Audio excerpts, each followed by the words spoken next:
नमस्कार दोस्तों, मैं सुरेंद्र ओसू। दोस्तों आज अपन विजडम डिफेंस एकेडमी में एक बार फिर से अपना जो आर्मी का एग्जाम चल रहा है तो उन्होंने जो जीके सीरीज चल रही थी उनको आज कंटिन्यू करने वाले हैं। इसमें आज अपन क्या करने वाले हैं तो जीके में अपने यहाँ पर रहने वाला है स्टैटिक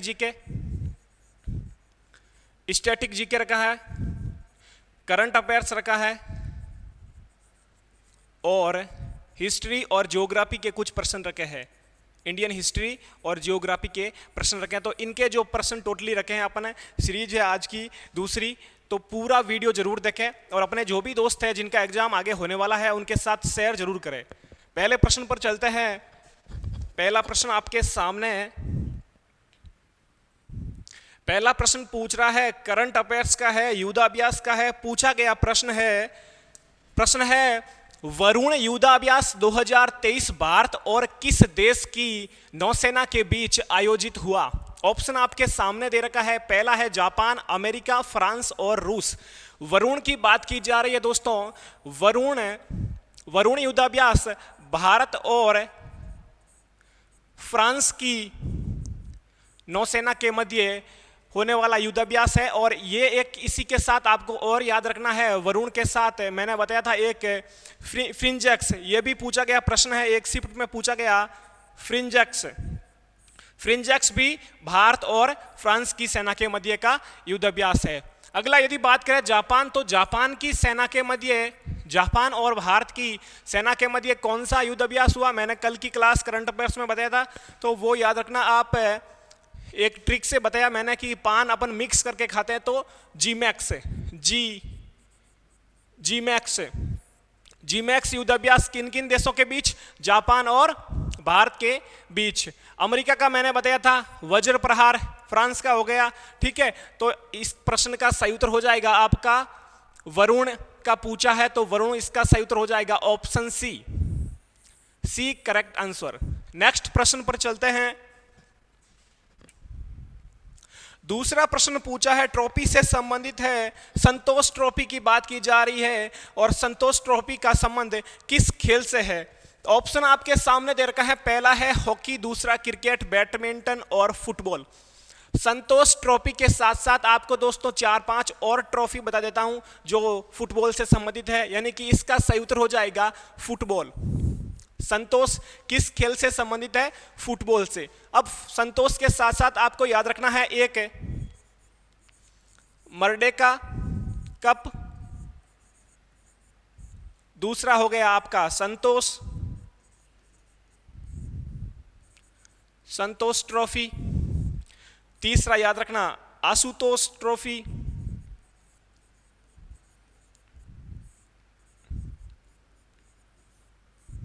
अगला याद रखना डूरंड ट्रॉफी,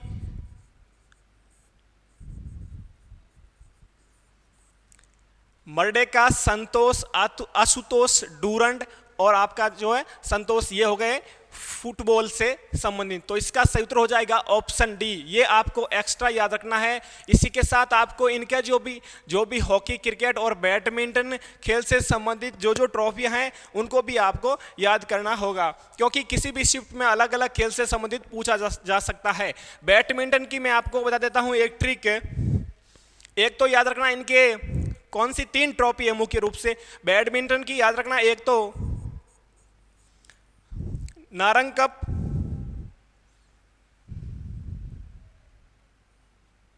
बैडमिंटन की याद रखना एक तो नारंग ट्रॉफी,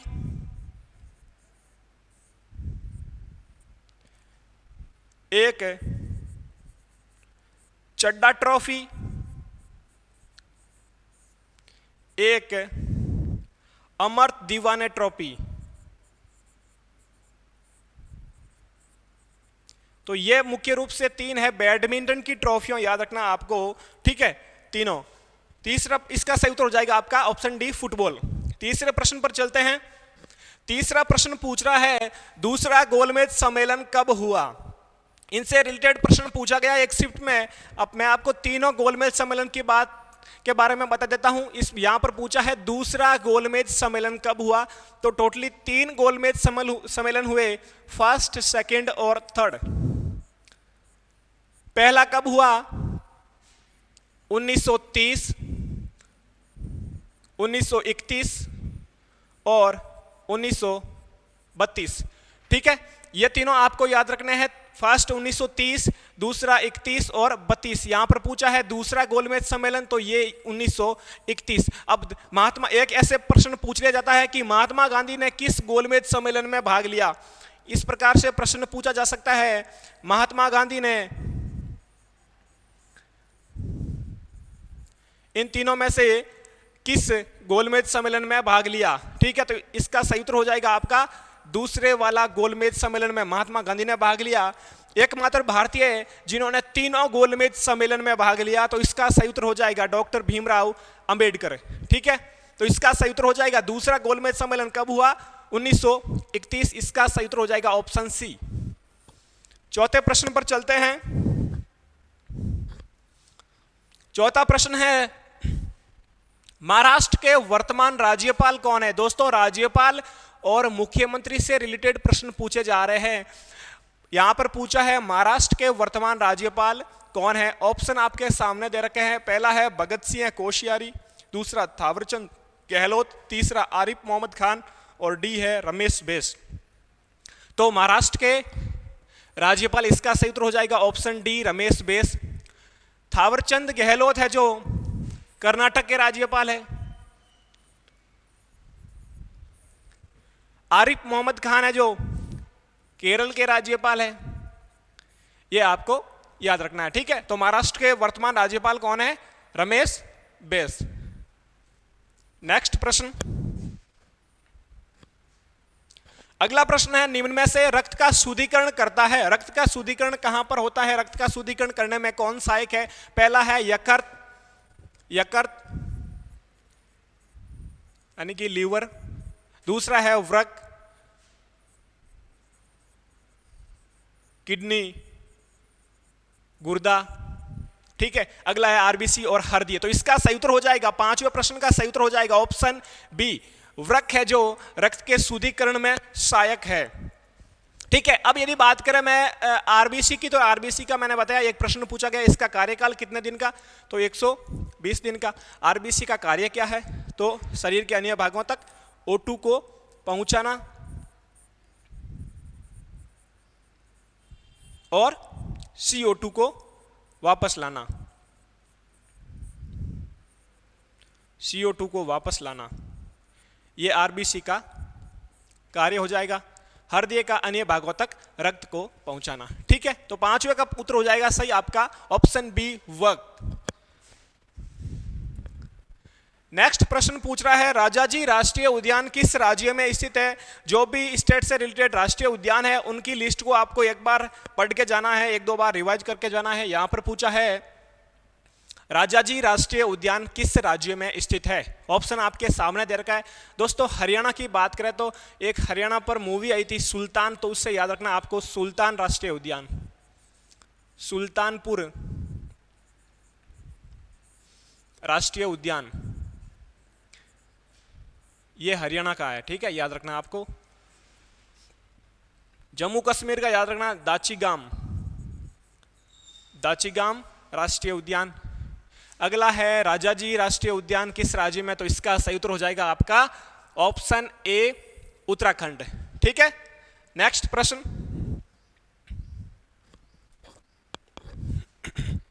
अगला है हीराकुंड बांध किस नदी पर स्थित है। ऑप्शन आपके सामने दे रखे हैं, हीराकुंड बांध किस नदी पर स्थित है।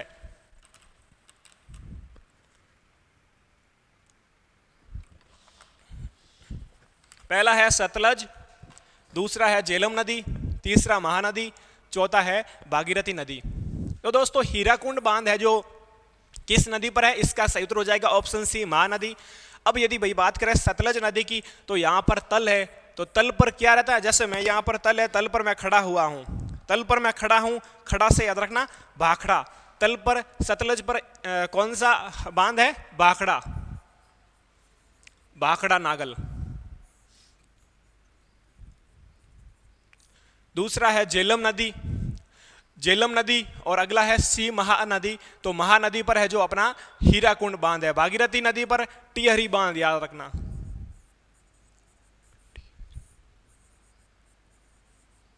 बांध। झेलम नदी पर याद रखना तुलबुल, तुलबुल परियोजना। ठीक है, चारों ऑप्शन को भी मैंने आपको साथ में याद रखवा दिया। सातवें का सही उत्तर हो जाएगा ऑप्शन सी, महानदी पर। अगला प्रश्न है, इंपॉर्टेंट प्रश्न है, देश के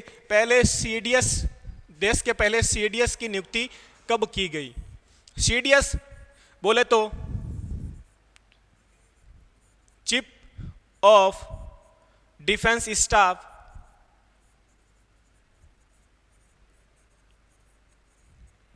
अब पहले सीडीएस कौन थे? जनरल बिपिन रावत साहब थे पहले सीडीएस। तो उनकी नियुक्ति कब की गई दोस्तों? ऑप्शन सामने दे रखे हैं, 31 का आंकड़ा है और दिसंबर है टोटली। आपको याद रखना है 2019 में पहले सीडीएस की नियुक्ति कब की गई? 31 दिसंबर 2019। दोस्तों जनरल बिपिन रावत साहब का जो निधन हुआ वो भी दिसंबर में हुआ, याद रखना 8 दिसंबर को इनका हेलीकॉप्टर दुर्घटनाग्रस्त में निधन हो गया। पहले सीडीएस कौन थे? जनरल बिपिन रावत साहब। अब दूसरे सीडीएस कौन है?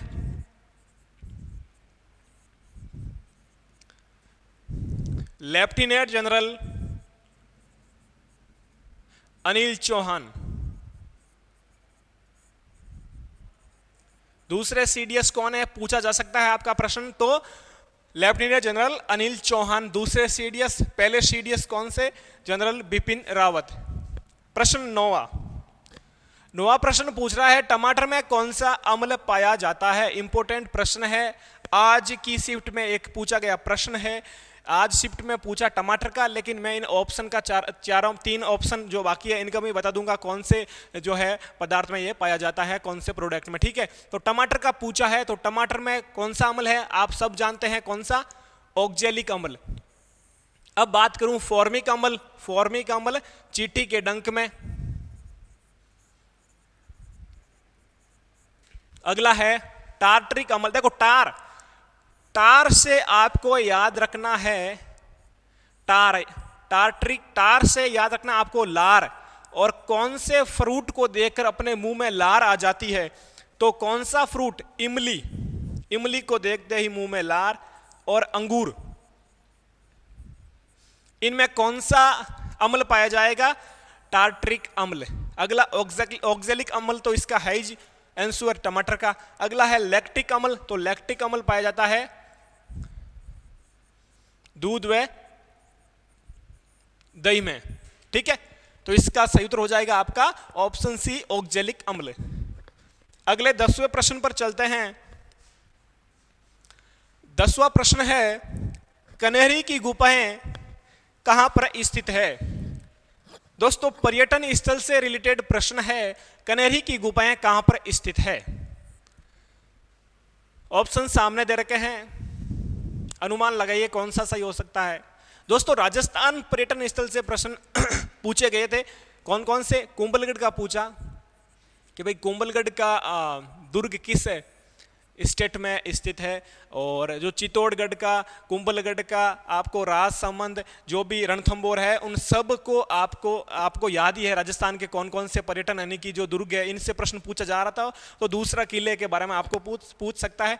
यहाँ पर पूछा है कनेरी की गुफाएं, तो कनेरी की गुफाएं कहाँ पर है? मुंबई महाराष्ट्र में है। इसका सही उत्तर हो जाएगा ऑप्शन बी, मुंबई महाराष्ट्र। एक दोस्तों मृगनयनी महल है मध्य प्रदेश में, पर्यटन स्थल याद रखना मृगनयनी, इंपोर्टेंट है मृगनयनी महल। तो ये पर्यटन स्थल इंपोर्टेंट है, ये भी पूछा जा सकता है। तो मृगनयनी महल किस स्टेट में है? मध्य प्रदेश में। ठीक है, नेक्स्ट प्रश्न 11वां प्रश्न है, इंपोर्टेंट डेज से रिलेटेड है, विश्व पर्यटन दिवस कब मनाया जाता है? ऑप्शन आपके सामने दे रखे हैं। ऑप्शन पहला है 27 सितंबर, तो इसका सही उत्तर हो जाएगा 27 सितंबर को विश्व पर्यटन दिवस मनाया जाता है। 16 सितंबर को ओजोन परत संरक्षण दिवस मनाया जाता है। अगला है 14 नवंबर 14 नवंबर याद रखना विश्व मधुमेह दिवस।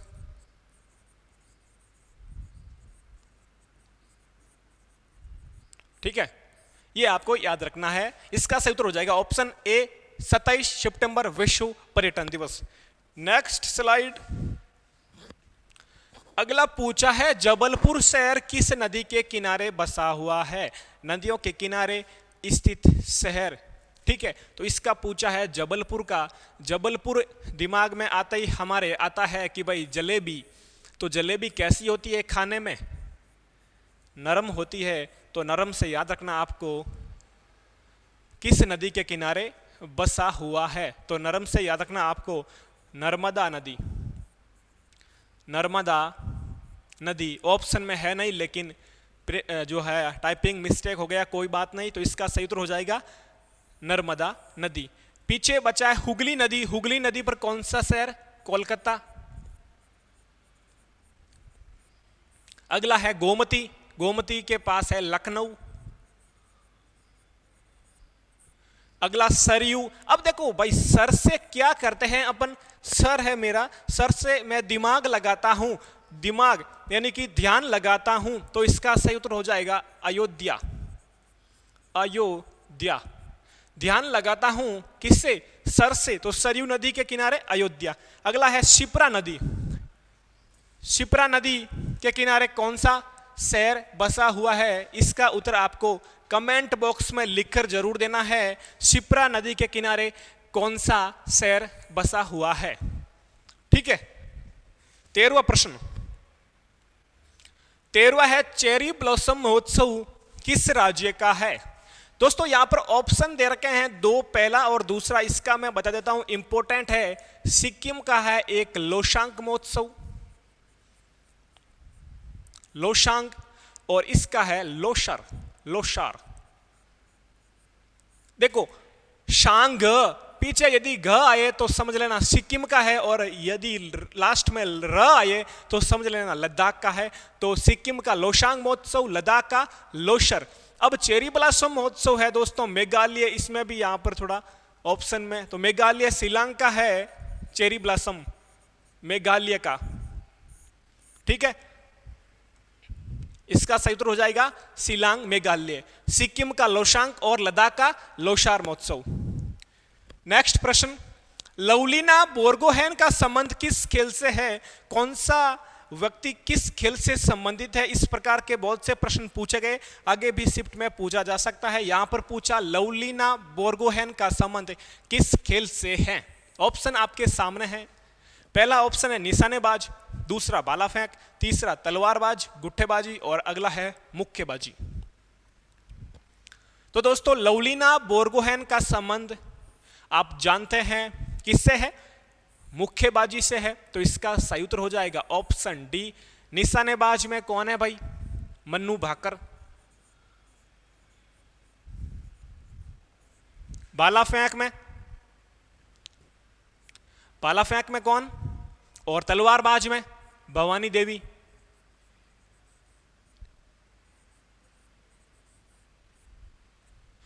भवानी देवी।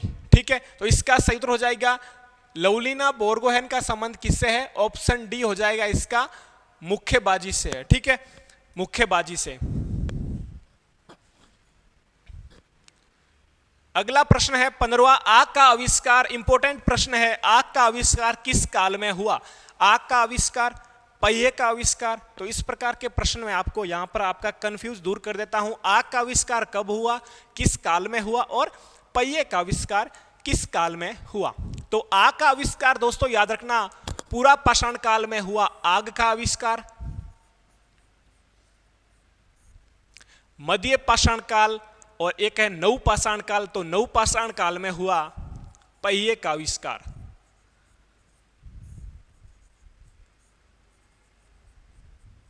आविष्कार।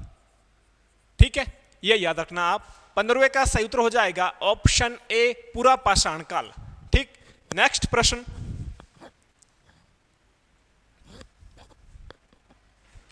नेक्स्ट है भारत का क्षेत्रफल विश्व के क्षेत्रफल का कितना प्रतिशत है? भारत का क्षेत्रफल विश्व के क्षेत्रफल का कितना प्रतिशत है? ऑप्शन आपके सामने दे रखे हैं।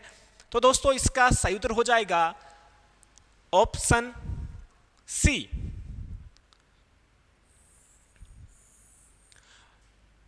2.42% है जो भारत का क्षेत्रफल विश्व के क्षेत्रफल का है। यदि मैं पूछूं भारत की जनसंख्या विश्व के जनसंख्या की कितनी प्रतिशत है, तो इसका सही उत्तर हो जाएगा ऑप्शन ए 17.5। यदि जनसंख्या की आए तो हो जाएगा ये वाला ऑप्शन जनसंख्या की बात करें तो, और यदि क्षेत्रफल का पूछे, यहां पर क्षेत्रफल का पूछा, तो इसका सही उत्तर हो जाएगा ऑप्शन सी। ठीक है, नेक्स्ट प्रश्न। अगला प्रश्न है कर्क रेखा निम्न में से भारत के किस राज्य से होकर नहीं गुजरती है?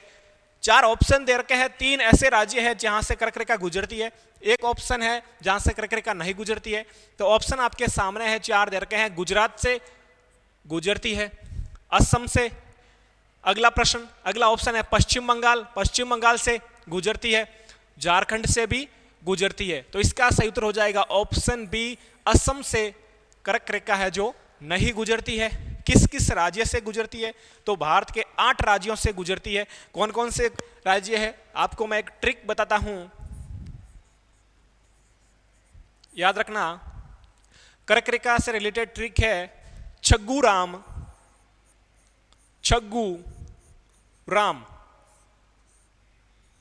छग्गू राम, जात्री, पम्मी। यह ट्रिक है छग्गू राम, जात्री, पम्मी। 6 से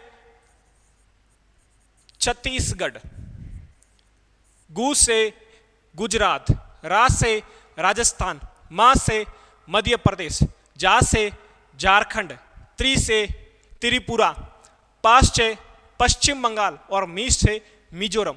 ये 8 राज्य है जहां से कर्क रेखा गुजरती है। नेक्स्ट प्रश्न। अगला प्रश्न है 2011 के जनगणना के अनुसार सबसे कम लिंगानुपात वाला केंद्र शासित प्रदेश कौन सा है? सबसे कम लिंगानुपात वाला केंद्र शासित प्रदेश पूछा है, तो अपन केंद्र शासित प्रदेश की भी बात करेंगे और सबसे कम लिंगानुपात वाले स्टेट की भी बात करेंगे, कौन सा राज्य है। तो इसका सही उत्तर हो जाएगा आपका ऑप्शन ए हो जाएगा दमन एवं दीव, सबसे कम लिंगानुपात वाला केंद्र शासित प्रदेश, और सबसे ज्यादा लिंगानुपात वाला केंद्र शासित प्रदेश हो जाएगा पुदुचेरी। अब यदि मैं बात करूं राज्य की बात करूं, स्टेट की बात करूं, तो सबसे अधिक लिंगानुपात वाला राज्य हो जाएगा केरल, और सबसे कम लिंगानुपात वाला राज्य हो जाएगा हरियाणा। ये आपको याद रखना है। ठीक है, ये यहां पर मैंने केंद्र शासित प्रदेश का बता दिया, यहां पर आपको राज्य का याद रखना है। ठीक है, 19वां प्रश्न। 19वां प्रश्न है बंगाल का शौक किस नदी को कहा जाता है? किस नदी को कहा जाता है बंगाल का शौक? ऑप्शन आपके सामने है कोसी, साबरमती, दामोदर और कृष्णा। तो दोस्तों कोसी नदी को कहा जाता है बिहार का शौक,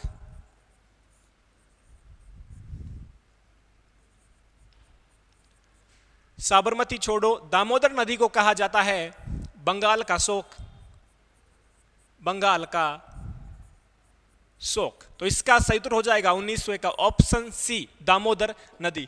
नेक्स्ट प्रश्न।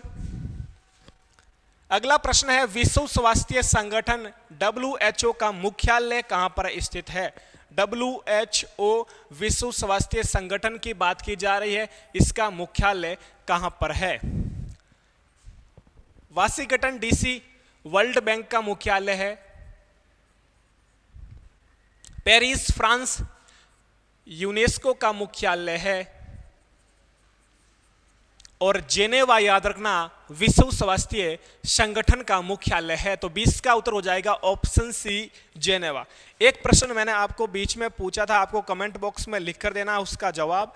ठीक है, और 20 प्रश्न की सीरीज थी आपने, कल और लेके आएंगे करंट अफेयर्स, स्टैटिक जीके और हिस्ट्री और ज्योग्राफी के मिक्स क्वेश्चन की सीरीज, जब तक आपके एग्जाम चल रहे हैं। तो अपना क्लास लाइक करें, अपने दोस्तों के साथ शेयर जरूर करें। तब तक अपना ख्याल रखें। जय हिंद, जय भारत।